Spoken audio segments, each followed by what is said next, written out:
Russia's not just competing with the US. They're engaged in a kind of warfare with us.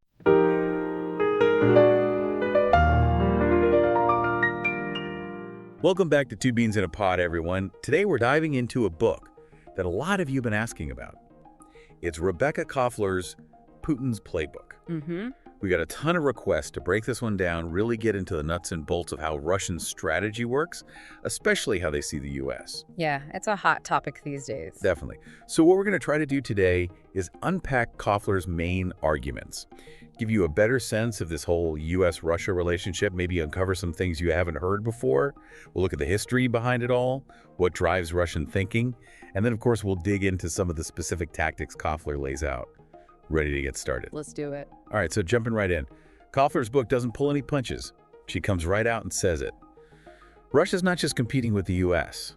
They're engaged in a kind of warfare with us. Yeah, and she's careful to point out that it's not usually the kind of warfare we think of, tanks and bombs and all that. Right, it's not kinetic. Exactly, but she makes it very clear that it could escalate. This is a full-blown strategy, and the goal is to keep America off balance, to weaken us, and maybe even ultimately defeat us militarily. So how does she get to this conclusion? Well, she takes us way back into Russian history to kind of set the stage. Yeah, she really emphasizes how their past has shaped their mindset. Centuries of invasions, wars, just brutal stuff. World War I, the Bolshevik Revolution, World War II, which they call the Great Patriotic War, and then, of course, the collapse of the Soviet Union, which was incredibly traumatic for them. And all of that has created this worst-case scenario kind of thinking that's just baked into their worldview. Yeah. They are deeply, deeply suspicious of the West. And that suspicion, that feeling of vulnerability, feeds into this idea of encirclement, which is a huge theme in Russian history and thought. They constantly feel like they're surrounded by enemies. Exactly, and that's why they put so much emphasis on strength. Any sign of weakness they see as an invitation to be taken advantage of. Putin himself has said, the stronger you are, the less likely people will be tempted to mess with you. It's a very different way of looking at the world than, say, what you see in a lot of Western democracies. Absolutely, and it's tied to this belief that traditional authoritarian rule, a strong military, that's what keeps a country safe and stable. It's a very historically rooted view, and it still has a ton of power in Russia today. And all of this, of course, brings us to Putin himself, who Koffler spends a good chunk of the book analyzing. Yeah, she goes deep into his background, all the things that shaped him, because to understand his playbook, you have to understand where he's coming from. And one thing that's clear is that he was fascinated by the military and intelligence from a very young age. I mean, she even talks about how he was captivated by this Soviet spy movie as a kid.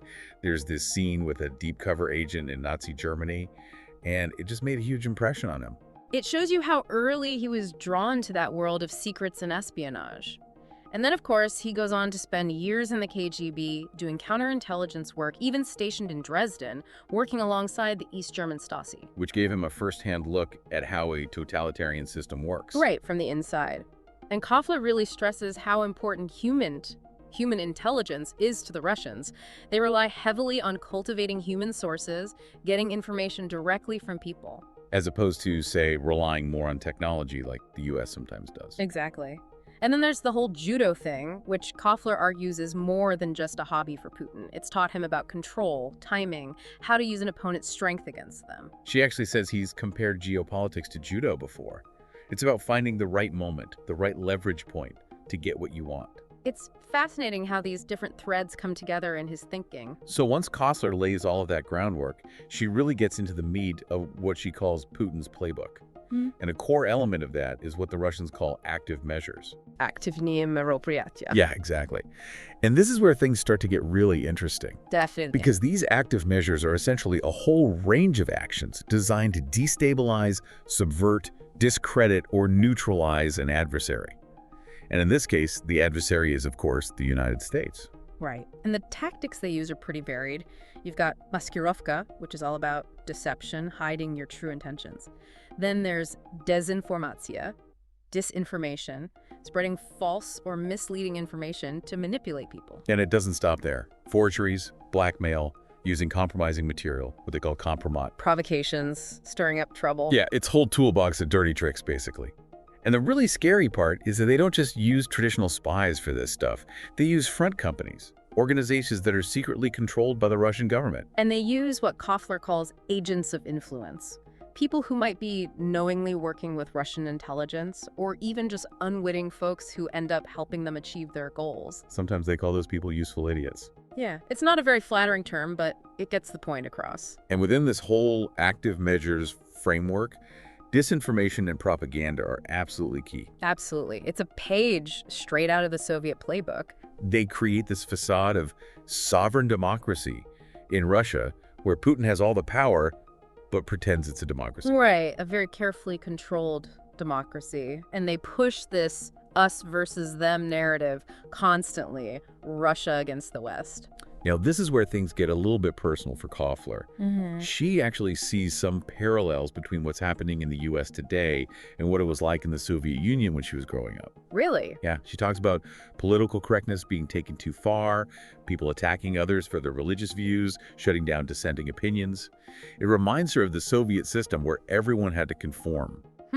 That's interesting. She even took her own kids out of public school because she felt like the curriculum was biased and government influenced, just like her parents tried to shield her from Soviet propaganda back in the day. So she sees this push for socialism, this intolerance in America, as part of Putin's plan, a direct result of Russian interference in our elections and in our society as a whole. Exactly. She really believes that Russia is actively trying to undermine American democracy by exploiting those divisions and pushing us further apart. And she actually encourages Americans to read books like We by Evgeny Zamyatin and 1984 by George Orwell. Both of which, by the way, were banned in the Soviet Union. Right, because they're warnings about the dangers of totalitarianism, and she sees those same dangers creeping into American society. Now, one of the most insightful points Koffler makes is that Russia isn't necessarily trying to beat the U.S. in a straight-up military fight.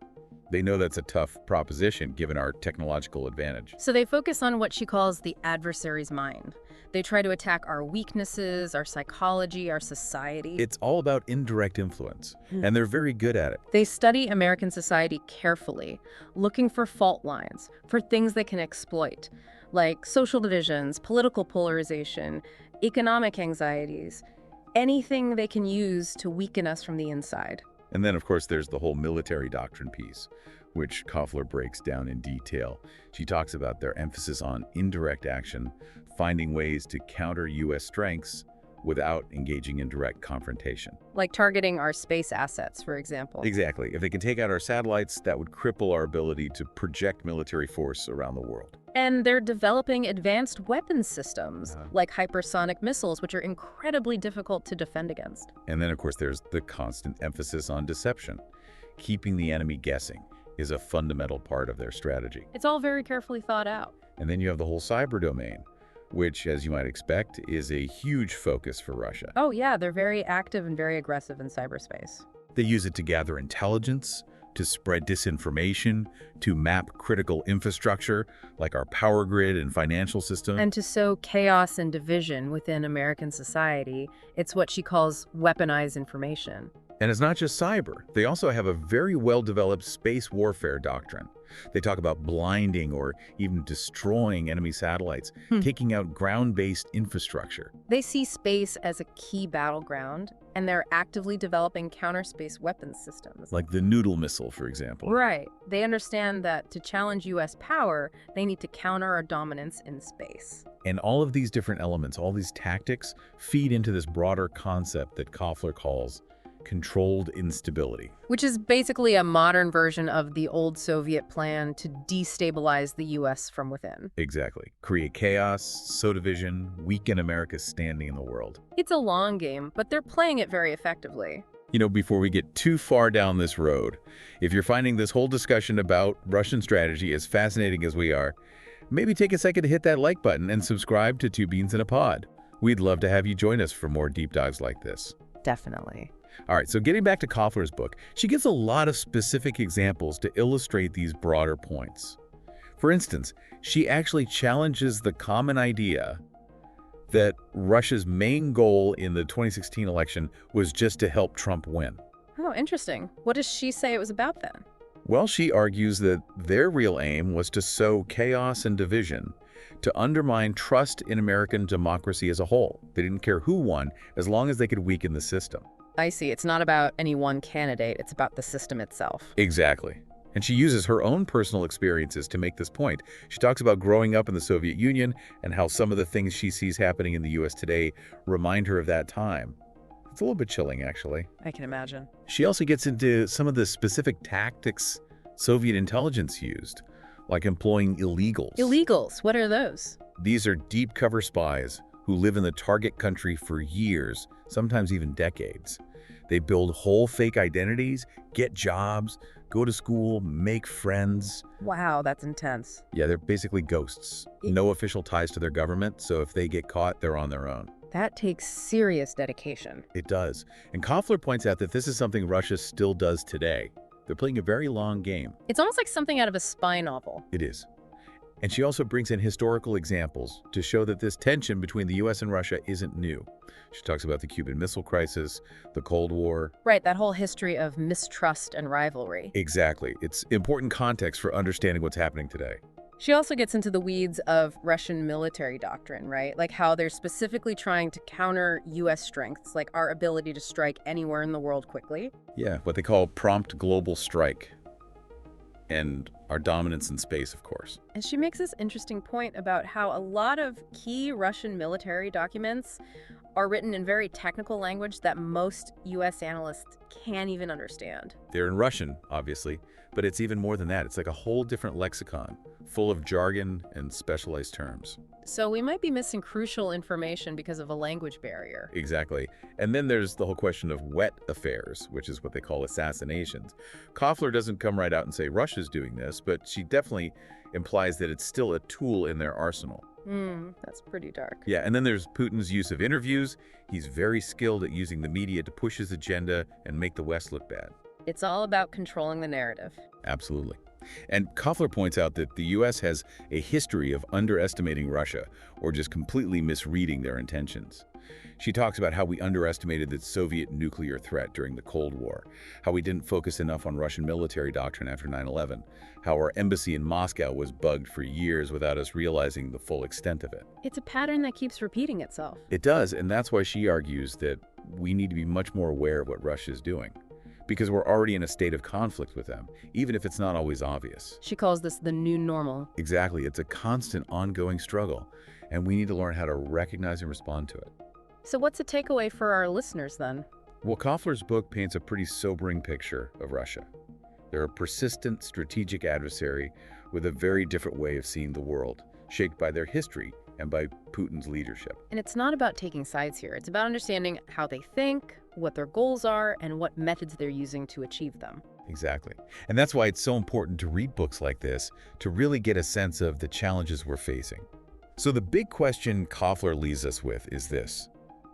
Given everything we know about Russia, about their mindset, their tactics, their goals, what parts of American society are most vulnerable to their influence? It's a question worth thinking about. Definitely. And how can we as a society get better at navigating this new normal of conflict with Russia? Because it's not going away anytime soon. It's a complex problem with no easy answers. That's for sure. But knowledge is power, right? The more we understand about what we're dealing with, the better equipped we'll be to respond effectively. So thank you so much for joining us for this deep dive into Rebekah Koffler's Putin's Playbook. We hope you found it insightful. Absolutely. And if you did, please hit that like button and subscribe to Two Beans in a Pod for more deep dives into fascinating, important topics. Thanks for listening.